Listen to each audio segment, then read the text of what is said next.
bold with faith and our tongues eloquent with praise.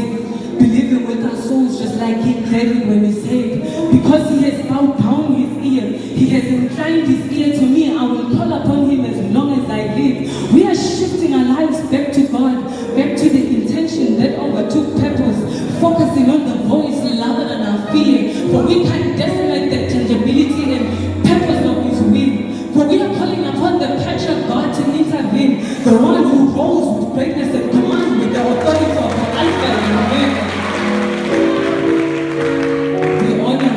We honor the memory of his great servants who have walked before us, our forefathers, our loved ones.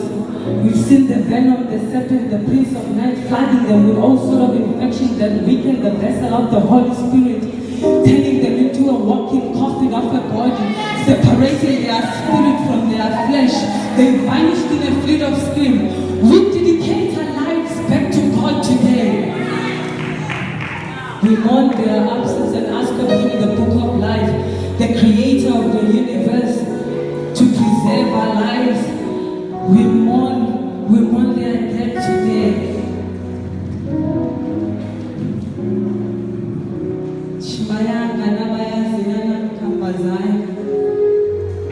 We dedicate our lives back to God, back to his very own heartbeat, the king of sacrifice that was nailed on the tree that was used to build the ark, the tree of healing, giving and restoration.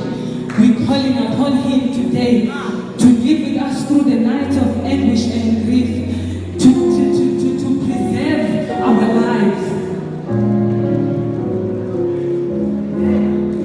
And right after dawn, when the sun kisses the cruelty of this world, may we taste the fulfillment of his promises to know the joy of his salvation. For he is enthroned above everything, every sickness, every disease, every situation and every circumstance. He is God. May he see the bleeding of our hearts and hear this our prayer of unity. Kulungulu shalom fishagalweni yena lo wahlela tonke maphakathi muye tikwanela futhi ubangaya uNkulunkulu ingani kuye siyaphila siyanyakata futhi sinebuka isibeke sale bhodla ngekhosi emanzini bese siyakhulula sibale sephila yena lo suke maphakathi ngaye maphakathi baphumelana litelo ushona solo uNkulunkulu.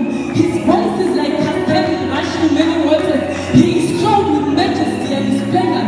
Upon his excellence he wraps himself in light as if it were a robe. In his greatness he covers the earth with the deep as if it were a garment. And for 1,000 generations still he rides on the wings of the wind, making the wind his messengers and flames of fire his servants. And for 1,000 generations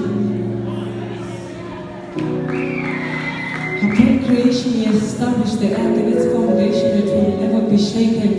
The earth was without form and void, but his heart was filled with so much desire and creativity. We are shifting our lives back to God today because he's the only one who rose up with greatness and